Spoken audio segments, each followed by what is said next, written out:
நீங்கள் எவ்வளோ லோடு கொடுத்தீங்கனாலும் உங்களுக்கு கட் பண்ணிடும். ஆமாங்க, இதுதான் அதனோட வேலையை.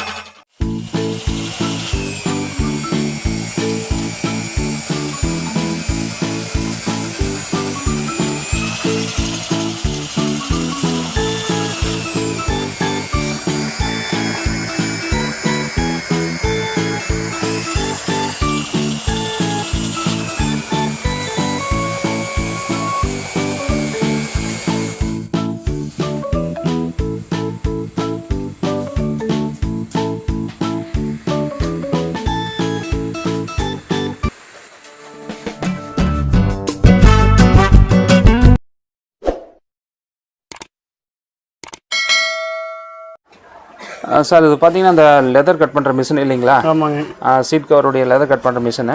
இந்த மிஷினை பற்றி அப்படி சொல்லுங்களேன். அதாவதுங்க, இப்போ நம்ம கையில் கத்திரிக்கோல் எடுத்து கையில் வச்சு கட் பண்ணா கையெல்லாம் காப்பு காய்ச்சி போயிடுங்க. சரிங்க. அதனால் இது 10 இதை ஒட்டுக்கா வச்சுங்க. 10 அதாவது பார்த்தீங்கன்னா 1 mm இவ்வளோ திக்னஸ் வச்சு வெட்டலாம். இவ்வளோ வசரத்தை வச்சு இந்த பிளேடால் வெட்டலாம். சரிங்க. இது வந்து பார்த்தீங்கன்னா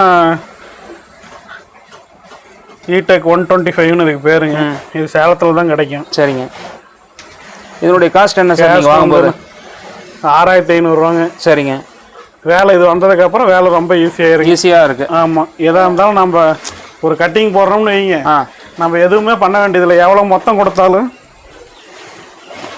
இப்போ எவ்வளோ மொத்தம் கொடுத்தீங்கனாலும், இப்போ இதே வந்து 4-5 வச்சு மடித்து நீங்கள் கட் பண்ணிங்கனாலும் அடுத்த நிமிஷம் கட் பண்ணிடும். அதுதான் அதனோட வேலையை, ஸ்பெஷாலிட்டியே. பாருங்க, நீங்கள் எவ்வளோ லோடு கொடுத்தீங்கனாலும் உங்களுக்கு கட் பண்ணிடும். ஆமாங்க, இதுதான் அதனோட வேலையை. அப்படியே மொல்லமாக நீங்கள் எப்படி நம்ம வேணுமோ அதுக்கு தகுந்த மாதிரி வளைஞ்சு கட் பண்ணிக்கலாம். Okay sir.